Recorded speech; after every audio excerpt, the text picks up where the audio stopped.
Compton.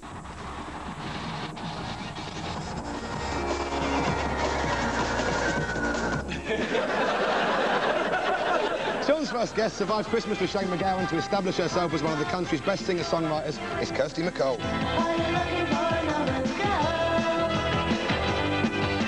Kirsty once went on a date at a Guy Fawkes party at Richard Branson's house. The highlight of the evening was when a scruffy man with a beard was thrown on the bonfire. The second guest is that singularly coiffed vocalist with pop craftsman Toploader. It's Washbourne. Joe got into big trouble for saying that his hometown Eastbourne was full of old-age pensioners, but luckily for him the complaint suddenly stopped, coincidentally just after that recent cold snap. Joe and Kirsty, Sean's team, ladies and gentlemen.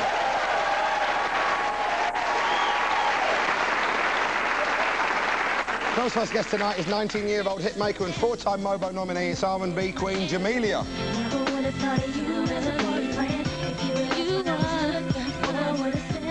19-year-old Jamelia has worked with Beanie Man and Daddy Vogue. She just needs Pikachu and Kitten Chuff and she'll have the whole Pokemon set. His second guest has recently been hanging out with a dead detective. It's the unmistakable smell of Bob Mortimer. In a 1993 interview, Bob said he didn't really agree with doing television commercials, adding the only ones I'd ever consider are Mini Cheddars, Boost, Kitty Cat, Muller Lite, DHL, Churchill Insurance, First Direct and Renault. Bob and Jamelia, Phil's team, ladies and gentlemen.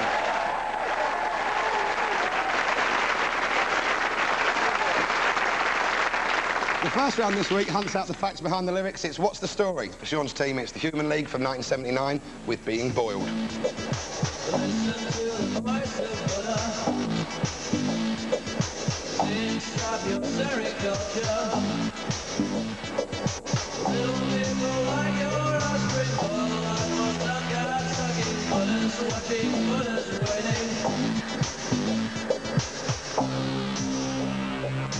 So, what do you think Phil Oakey and the band were actually trying to get across in that song, do you think? We're shit. What ridiculous hair, Joe. I like you in The Simpsons. Yeah. Now, apparently the reason he had his hair like that is because he had a job in a bank at the time, so he had to keep the respectable side for when he was working, kind of going, "Want to pay your gas bill?" "Don't you want me, baby?" That's the side he's done in Imac, isn't it? That side. Right. I think he's brought that side of his hair in something to make it shorter. Rather than the traditional scissors method? Yeah. Is that why you haven't had a haircut for a long time? You're scared? It was schooled me, surely. No, he's from Sheffield. They do all the cutlery. Maybe he didn't get on with the factory and he went, "I'm not using any kind of cutlery, scissors, anything. I'm boiling my shit." Kirsty, do you have any idea? Are you a fan of the Human League? I think that says it all.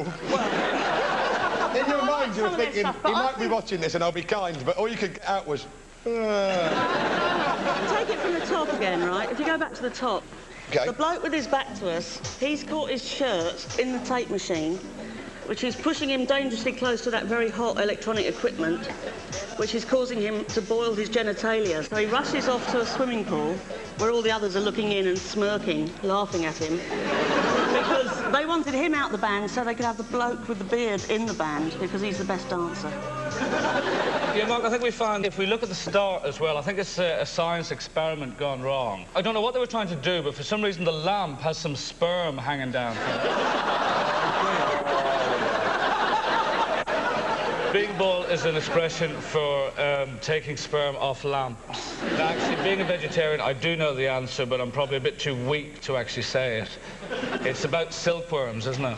It is? They're boiled alive to produce the silk, and it should be stopped and stamped out unless they stick Jamelia in the pan with them.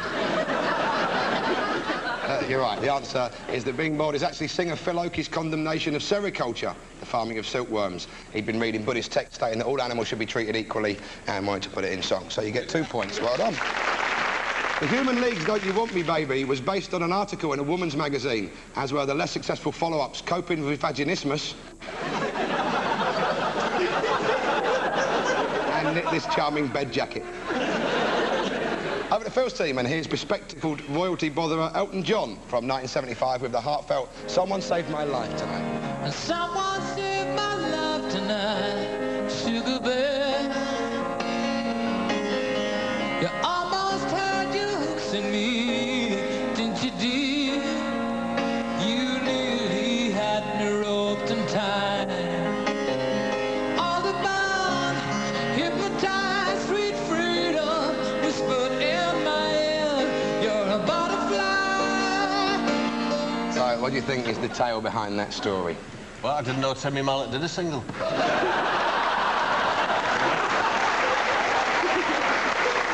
I don't know the answer, Mark, so I tried to glean some clues from the lyrics.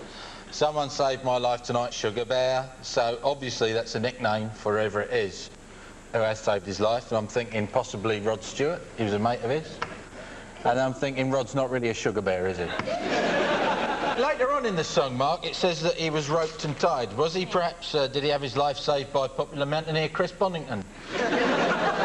It's about freedom, Mark. Is it? Is that right? The freedom for Elton to be exactly what he is. Which is what? Badly dressed. Even though I wasn't born when this song came out. I was Doesn't born matter. I was born in Jesus. 1981. OK. I heard, right, that at this time, nobody knew that he was gay, innit?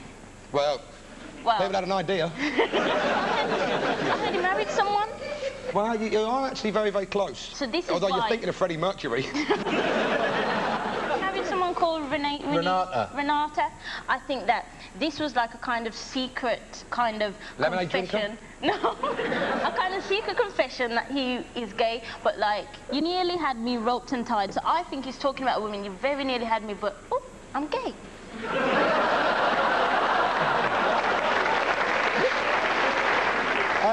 I really do love the thought that gay men, that's the way they work it out. Oh, I'm gay. You are actually very, very close. The story here is that a few years before his success, a sexually confused Elton was due to marry a pickled onion heiress. It's absolutely true. Strangely, he was talked out of it by singer Long John Baldry. So I'm going to give you 1 point, because you were along the right lines. Elton said recently, I've always wanted to smash a guitar over someone's head. You just can't do that with a piano. Sit tight, Sunbeam, I've got some big mates, we'll have a go. In 1998, Elton John sued his manager over the loss of £20 million earnings. Sorry, earnings. Oh, no, sorry, earrings. So, at the end of that round, Phil's team have got 1 point, Sean's team have got 2.